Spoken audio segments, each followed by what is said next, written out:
ओम सर्वस्वरूपे सर्वेशे सर्वशक्ति समन्विते भयभस्त्राहिनो देवी दुर्गे देवी नमोस्तुते। शरणागत दीनार्थ परित्राण परायणे सर्वशार्ति हरे देवी नारायणी नमोस्तुते। नमस्कार, स्वागत है आपका आचार्य वाणी में। मैं आचार्य डॉक्टर विक्रमादित्य आपके साथ हूँ। आज का विषय है मीन राशि। मीन राशि वालों के लिए मार्च का अंतिम काल किस प्रकार का रहने वाला है। देखिए, मीन राशि इस वक्त सबसे ज़्यादा यदि कोई इंपॉर्टेंट राशि है तो मीन राशि ही है, क्योंकि जो योगायोग मीन राशि में मार्च के अंत में बनने वाले हैं वो शायद किसी और राशि के साथ ऐसा योग नहीं बनने वाला। एक तो मीन राशि दुस्वाभाविक राशि है और ऐसे में सबसे इंपॉर्टेंट फैक्टर कई वर्षों बाद बड़ा अजीब सा योग बनता दिखाई दे रहा है। 6 ग्रही योग एक साथ मीन राशि में जिस प्रकार का बनकर तैयार है। अभी देखिए, इन दिनों जो ग्रह नक्षत्र, हम मार्च की बात कर रहे हैं, मार्च में मीन राशि में 6 ग्रह एक साथ एक समय में इकट्ठे हो जाएंगे। सूर्य, राहु, शुक्र, बुध, इसके अलावा चंद्रमा और शनि भी वहाँ पदार्पण इस मार्च के अंत में आते आते हो जाएंगे। और ये 6 ग्रही योग वर्षों में करीब करीब 60-70 साल बाद एक बार बनकर तैयार हो रहा है। और बहुत सारे लोगों का ये कहना है कि शनि इस राशि में आने के बाद कई स्थितियों में थोड़ा खराब योग बनाते दिखाई दे रहे हैं, लेकिन हमारा मानना है यदि सही समय पर सही उपाय कर लिए जाएं तो यही शनि का जो योग है वो आपके लिए व्यवसाय में वृद्धि का योग दे सकता है, लाभालाभ का योग दे सकता है। हमारी गणना समझाती है हमको। साथ साथ नए कारोबार का रास्ता, नए व्यवसाय का नई दिशा आपको प्राप्त करने के योग बना सकते हैं। और तो और पद प्रतिष्ठा में वृद्धि का योग भी दिखा सकता है, क्योंकि इस समय ग्रहों का परिवर्तन जिस प्रकार से हो रहा है वो एक शुभ योग लेकर भी आ रहा है। 6 ग्रही योग वैसे कहीं भी शांति वाला नहीं होता, कहीं ना कहीं उथापथल बचने के योग दिखाई देते हैं, कहीं ना कहीं जो इस प्रकार का योग है। लेकिन कई लोगों का मानना है कि बहुत अशुभ योग है, लेकिन हमारा मानना है कि देखिए, आप यदि सरलता से ज्योतिष के दृष्टिकोण से ये बस समझें कि ज्योतिष में कारण है तो निवारण भी है। निवारण का रास्ता यही सही पकड़ लें तो ये समय आपके लिए अनुकूलता की तरफ जा सकता है, क्योंकि एक शुभ योग बन रहा है कि इस वर्ष ग्रहों के परिवर्तन का जब योग बना, करीब करीब इस वर्ष के अंतिम दिवस पर अमावस्या के दिन ये सारा का सारा 6 ग्रही योग आपकी राशि में बनकर तैयार है। लेकिन उसके अगले दिन से नवरात्र आरंभ हो रहे हैं। शनि महाराज रात को बदलेंगे, करीब करीब 21 बज के यानी 9 बज के करीब 9:30 बजे के आसपास बदलेंगे। उसके बाद उदय भी हो जाएंगे और उसके अगले दिन ही माँ भगवती का पदार्पण होगा हाथी पर सवार होकर। और माँ भगवती को जिसने अपने घर में सुंदर रूप से स्थित करा लिया, पूजन कर लिया, दुर्गा जी का पूजन, दुर्गा सप्तशती का पूजन, ये निवारण यही है। तो कहा जाता है माँ भगवती जब हाथी पर सवार होकर आती है ना तो समृद्धि लेकर आती हैं, सुख लेकर आती हैं, वृष्टि लेकर आती हैं। और ये सब सुख का योग लेकर आती है तो फिर चिंता करने की ज़रूरत क्या है। इसलिए मन की भयों को, मन की आशंकाओं को हटाओ। 7:30 का मध्यकाल चल रहा है, बिल्कुल ठीक है, लेकिन उसके भी अकाट्य प्रयोग। हमने एक अलग से वीडियो बनाया अभी कुछ दिन पहले शनि के बारे में, उसको सुन लीजिएगा। और बिल्कुल चिंता ना करें, ग्रहों का परिवर्तन का योग बहुत बढ़िया आपके लिए बनकर तैयार होगा।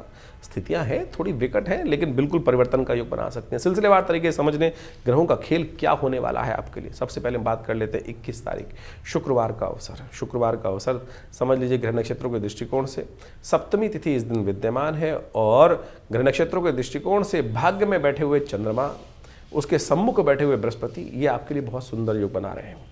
चीज़ों को आपके अनुकूल करते दिखाई दे रहे हैं। भाग्य से आपको रास्ता मिलता दिखाई दे रहा है और भाग्य ने तो आपको हमेशा सपोर्ट करने के रास्ता खोल ही रखा है।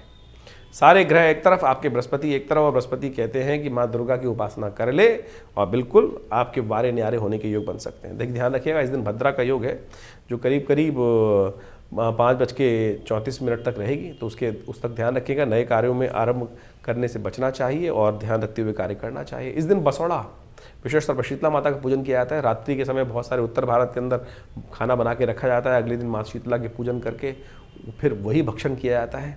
वो विशेष तौर पर योग है, उसका ध्यान रखें। माँ भगवती का सुंदर पूजन करने से आरोग्यता प्राप्त करने के योग बन जाते हैं। 22 तारीख का दिन शनिवार का अवसर, अष्टमी तिथि विद्यमान है। शनि अष्टमी का सुंदर योग बन रहा है, शनिवार और अष्टमी का सुंदर योग।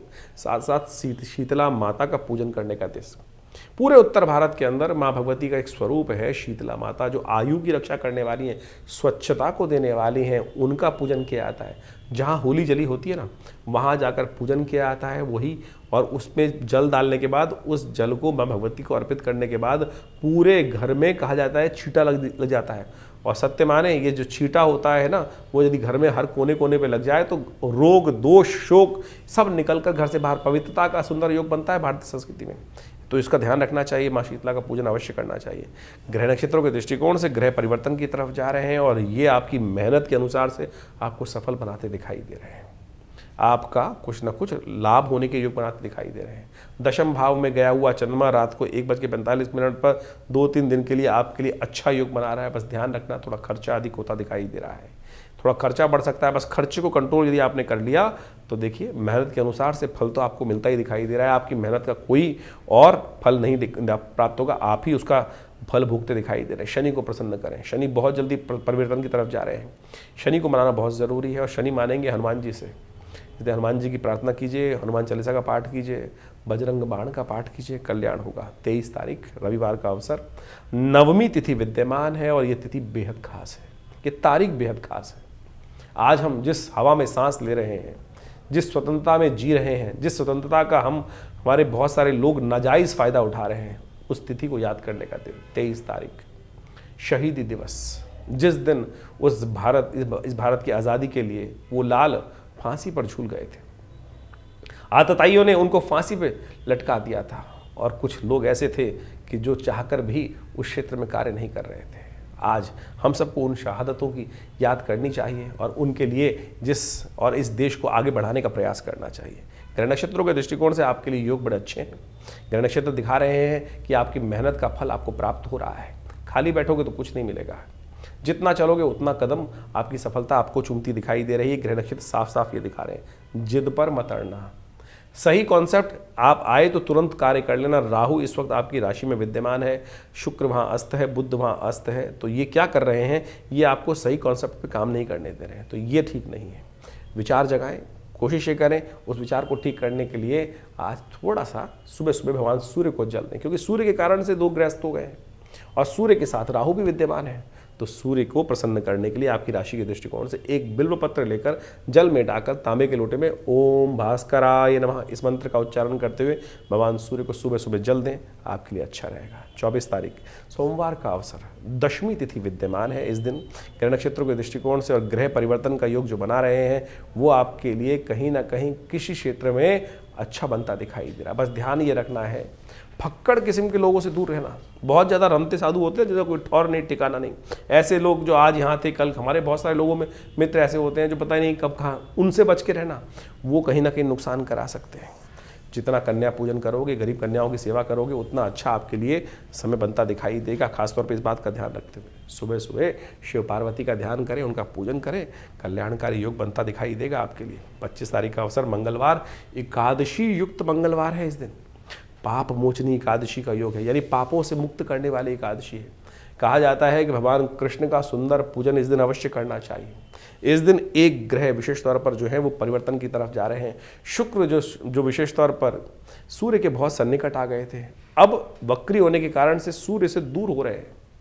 वक्री हो गए थे कुछ दिन पहले और वो सूर्य के अंशों से 12 अंशों से दूर हो जाएंगे तो उदय होते दिखाई दे रहे हैं और आपकी राशि में उच्च के होकर विराजमान है। ये एक नया जो विचार थोड़े दिन पहले आपको आ ही नहीं रहे थे, रास्ते मिल ही नहीं रहे थे, आपको मेहनत कर रहे थे लेकिन उसका लाभ नहीं मिल रहा था, ये शुक्र के उदय होने से कहीं ना कहीं एक नई उम्मीद की किरण आपके लिए जागती दिखाई दे रही है। बहुत सुंदर है। मंगलवार के दिन शुक्र और प्रबल हो जाते हैं, तो ऐसे में तो आपके लिए बहुत अच्छा योग है। हनुमान चालीसा का पाठ करें, हो सके तो भगवान विष्णु का सुंदर पूजन करें, उनका चरणामृत ग्रहण करें, लाल सफ़ेद पुष्प उनको अर्पित करें, कल्याण होगा आपकी राशि के दृष्टिकोण से। 26 तारीख बुधवार का अवसर, द्वादशी तिथि विद्यमान है और इस दिन विशेष तौर पर वैष्णवों के लिए एकादशी का योग है। वैष्णव समस्त रूप से भगवान विष्णु की उपासना करने वाले वैष्णव होते हैं और उनका मत ये है कि जिस दिन द्वादशी हो उस दिन वो एकादशी भगवान विष्णु का पूजन करते हैं। तो उस दिन सुंदर रूप से भगवान शालिग्राम जी का पूजन करें, उनको चरणामृत, उनको गंगा जल अर्पित करें, पंचामृत अर्पित करें, उनका चरणामृत भक्षण करें, ग्रहण करें, तो कहा जाता है कि उस ग्रहण कर लेने से क्या होता है, अकाल मृत्यु हरणम सर्वव्याधि विनाशनम विष्णु पादोत्कम पित्वा पुनर्जन्म न विद्यते। बहुत सुंदर योग बन रहा है आपके लिए। ग्रह नक्षत्रों में परिवर्तन का योग है और ये परिवर्तन आपके लिए सुबह तो अच्छा दिखाई देता है, लेकिन शाम आते आते थोड़ा सा दायरा संकुचित हो सकता है। सुबह आपके लिए बड़ी अच्छी दिन रही है, जैसे चंद्रमा परिवर्तन करेंगे करीब करीब 3 बजे के आसपास, ये थोड़ा सा कहीं ना कहीं नुकसान का रास्ता खोल सकते हैं। तो ऐसे में पूजन कर लें, थोड़ा गणेश जी का स्तवन कर लें, विघ्नों को दूर करने वाले गणेश जी, भगवान कृष्ण का ओम नमो भगवते वासुदेवाय जप कर लें तो आपके लिए अच्छा रहेगा, कष्ट निवारण का योग बनेगा। लेकिन शाम थोड़ी भारी दिखाई देती है, नियमों का पालन करना, नहीं तो कहीं ना कहीं नुकसान खर्चे बढ़ने के योग दिखाई देते हैं। 27 तारीख का दिन बृहस्पतिवार का अवसर, त्रयोदशी तिथि है, गुरु प्रदोष का योग बन रहा है और इस दिन वारुणी पर्व भी है। कहा जाता है सागर मंथन से वरुणी भी इस दिन उपस्थित हुई थी और ऐसे में ये वारुणी पर्व जो है विशेष तौर पर भारतीय संस्कृति में औषध विज्ञान के अनुसार से बहुत महत्वपूर्ण रखता है। ग्रह नक्षत्रों के दृष्टिकोण से यदि योगा योग की हम बात करें तो आपके लिए दिन थोड़ा हल्का दिखाई देता है। गलत रास्तों पे मत जाइएगा और व्यभिचार कर्म में मत फंसिएगा। किसी भी प्रकार के गलत लोगों की संगत आपको परेशान कर सकती है, ध्यान रखते हुए कार्य करें। गुरु प्रदोष है, सही मार्ग पकड़ने के लिए भगवान की शरण में जाएं। हो सके तो शाम को जो भगवान का सुंदर स्तवन है, जो पीले पुष्पों के साथ भगवान के, तो इस प्रकार से आपने ग्रहों का योगा योग समझा कि आपकी राशि के दृष्टिकोण से योगा योग किस प्रकार का बन रहा है। और देखिए अभी चैत्र का महीना आरंभ हो गया है, नव संवत इस आरंभ हुआ चाहता है और इसी दौरान में नव संवत भी आरंभ हो जाएगा। और इस बार संवत जो है बहुत ही महत्वपूर्ण है। इस बार नव संवत जो शुरू हो रहा है, सिद्धार्थ नाम का संवत आरंभ हो रहा है और सिद्धार्थ यशस्वी संवत माना जाता है, समृद्धिदायक संवत माना जाता है। और इस बार संवत के जो राजा हैं, संवत 2082 जो शुरू होने जाता है विक्रमी संवत, उसके राजा रवि हैं, सूर्य हैं और मंत्री पद भी इस बार सूर्य के पास ही विद्यमान है। इस बार ग्रहों का नक्षत्रों का योगा योग जिस प्रकार से नववर्ष के आरंभ में बन रहा है, ग्रहों की पंचायत पूरी लग गई है और आपकी राशि के अनुसार से उसका प्रभाव विशेष तौर पर देखने को मिल सकता है। विश्व एक अशांति के मुखार पर आकर बैठा हुआ है और ऐसे में आप समझें जो नववर्ष आरंभ हुआ उस समय पंच ग्रहों की युति एक स्पेसिफिक भाव में बनकर जो बन रही है, वो राज्य विश्व में कहीं ना कहीं प्राकृतिक आपदाओं का योग बना सकती है। साथ साथ कहीं ना कहीं विस्फोटक योग बनता दिखाई दे रहा है। युद्ध जो है आप समझे किस प्रकार से बहुत सारे विश्व के देशों में आपस में सामंजस्य स्थापित है नहीं और वो कहीं ना कहीं भयावह स्थिति ये बनने के कगार दिखाई देती है। और शनि महाराज का पदार्पण जैसे ही मीन राशि में इस नव संवत्स की पूर्व संध्या पर हुआ है, वो दिखाता है कि कहीं ना कहीं ये विश्व जो है वो कहीं ना कहीं, जब भी आप देखें पिछले करीब करीब 3 बार के पिछले 90 सालों के अंदर हमने एनालाइज करने का प्रयास किया, शनि जब भी मीन राशि में आते हैं और वो कहीं ना कहीं अशांति का वातावरण बनाते हैं और उसके बाद आगे जाके स्थितियां और ख़राब ही होती हैं। जैसे प्रथम विश्व युद्ध के दौरान पे देखें, जब मीन पर आए उसके बाद जैसे ही आगे बढ़े और उसके बाद भयावह स्थिति विश्व में अशांति की तरफ चलती चली गई। द्वितीय विश्व युद्ध के समय भी इसी प्रकार का वातावरण बना हुआ था। उसके बाद 1960 के दशक में भी इसी के 64 के आसपास का भी यही वातावरण रहा है। तो ऐसे में ध्यान रखते हुए कार्य करने की ज़रूरत है। विश्व के प्रणेताओं को बहुत सोच समझ कर कार्य करने की ज़रूरत है। इस बार एक और विशेष तौर पर ग्रहों का योगा योग बन रहा है, जो नव संवत के साथ साथ इस बार नवरात्र आरंभ हो रहे हैं। भगवती का जो पदार्पण हो रहा है, वो पदार्पण जो हो रहा है वो तो हाथी पर हो रहा है, लेकिन भगवती का जो गमन हो रहा है यानी प्रस्थान जो हो रहा है वो महिष पर होता दिखाई दे रहा है। वो अशांति कारक है, कहीं ना कहीं रोग कारक दिखाई देता है, कहीं ना कहीं शोक कारक दिखाई देता है, अनिष्टकारी योग बनता दिखाई दे रहा है। तो ऐसे में सुंदर रूप से यथाउचित भाव से भगवती का सुंदर स्तवन कीजिएगा, प्रार्थना कीजिएगा कि माँ भगवती जब आई हैं समृद्धि दानक हाथी में सवार होकर आई हैं तो हमारे जीवन में कल्याण का मार्ग प्रशस्त हो। माँ भगवती को सुंदर प्रसन्न करने का प्रयास करें, कन्या पूजन यथाउचित भाव से करने का प्रयास करें। जैसा कि नवरात्र का सुंदर योग है, उसमें विशेष तौर पर समस्त अनिष्टों को दूर करने के लिए हमारी संस्कृति बताती है कि हम प्रार्थना करके माँ भगवती को प्रसन्न कर कर अपने जीवन के कष्टों को दूर करने का योग बना ही लेते हैं। तो इसी प्रकार से जैसा हमने आपको समझाने का प्रयास किया है, आपकी राशि के दृष्टिकोण से जो योगा योग है वो भी आपको समझते हुए कार्य करने का प्रयास करना चाहिए। देखिए, ग्रहों का योगा योग हर व्यक्ति के जीवन में अलग अलग प्रभाव डालता है। किसी के जीवन में सुख समृद्धि के योग बनते हैं, किसी के जीवन में असमृद्धि के योग बन जाते हैं। सारा डिपेंड करता है आपके कर्म के अनुसार से। समस्त जीवन में यदि अनिष्ट योग बने भी हों तब भी यदि हमारे शुभ कर्म हैं तो कहीं ना कहीं हमको बचा के निकाल देंगे। और लोगों के मन में ये भाव रहता है कि शुभ कर्म किए कैसे जाते हैं। जो शुभ कर्म है वो वास्तविक तौर पे आपकी मानसिकता पे व्यक्त करते हैं। आप शुभ कर्म प्रत्यक्ष रूप से कर रहे हैं लेकिन मन आपका वहाँ नहीं है, तब कोई फायदा नहीं है। मनेव बंधन कारण मोक्ष शास्त्र कहा जाता है। हम भगवान का स्तवन कर रहे हैं, भगवती का स्तवन कर रहे हैं, रुद्राभिषेक कर रहे हैं, पूजन कर रहे हैं, लेकिन मन कहीं ना कहीं संसार में लिप्त है, उस परमात्मा की तरफ मन है ही नहीं, तो उस कर्म का फायदा ही क्या। केवल जो बाह्य तौर पे कर्म किया जा रहा है उसका ही प्रभाव प्राप्त होगा। लेकिन कोई व्यक्ति बाहर बैठा है और जो भाग्य से कहीं ना कहीं उसके शुभ योग बन नहीं रहे हैं, लेकिन मन से कहीं ना कहीं पवित्रता है, तो वो ज़्यादा लाभ देगा। तो इसलिए मन की पवित्रता को विशेष तौर पर मन की संलिप्तता का ध्यान रखते हुए कार्य करने का प्रयास करना चाहिए, और वही आपके जीवन में दुष्कर्मों से बचाकर शुभ कर्म की तरफ प्रेरित कर देता है, पुण्य जगा देता है। पुण्य और पाप की जो व्याख्या है वो बहुत विशेष तौर पर समझने की आवश्यकता है। शास्त्र में इसको अनेक प्रकार समझाने का प्रयास किया गया है। शास्त्र में उपनिषद में एक कथा आती है, वो आपको समझनी चाहिए। एक कथा उपनिषद में बड़ी विचित्र प्रकार से बताई गई है। एक महात्मा थे, यज्ञ करते थे, पूजन पाठ बहुत बढ़िया करते थे और लोगों को प्रेरित करते थे। उन्हीं के आश्रम के बाहर एक कसाई दुकान चलाता था जिसमें जीव हत्या करता था, मांस बेचता था। संयोग से दोनों की मृत्यु एक ही समय पर हुई, और कहा जाता है कि जब दोनों की मृत्यु एक समय पर हुई तो धर्मराज के समक्ष जब उपस्थित किया गया तो संत ने, क्योंकि यज्ञ इत्यादि किए थे, पुण्य किए थे, तो उनको अच्छा जो सम्मान हो सकता है, सम्मानित पद हो सकता है, ऊर्ध्व लोक होते हैं, वो प्राप्त हुए। लेकिन संत थोड़ी देर रुक गए, क्योंकि उन्होंने पीछे देखा कि वो कसाई भी उनके साथ लाइन में लगा हुआ है, क्योंकि मृत्यु देवयोग से एक साथ ही हुई थी। तो जब कसाई का नंबर आया तो कसाई को विशेष तौर पर वही लोक प्राप्त हुए जो महात्मा को प्राप्त हुए। महात्मा वाचिक पढ़े। उपनिषद की कथा विशेष तौर पर ये बात करती है। तो जब चित्रगुप्त से पूछा गया कि संत ने कहा कि भाई यहाँ भी वो स्थिति है क्या कि जो लोग काम सही नहीं कर रहे हैं उनको भी विशेष तौर पर गलत कार्य करते हैं, अशुभ जीव हत्या करते हैं, उनको भी ऊर्ध्व लोक प्राप्त होते हैं। तो चित्रगुप्त ने उनका लेखा जोखा देख के बताया कि महाराज, इस जीव की जो स्थिति थी जीव आत्मा की, वो ऐसी थी कि काम तो वो कसाई का करता था, लेकिन मन से पूरा सरल था, क्योंकि यही भाव रहता था कि महात्मा इतने सुंदर कार्य करते हैं और मुझको, क्योंकि मुझे कुछ आता नहीं है, परिवार का जीवन यापन करने के लिए कसाई का काम मिल गया है, तो कब मेरे भाग्य जागेंगे और मैं भी महात्मा की तरह पुण्य कार्य करूंगा, यज्ञ करूंगा।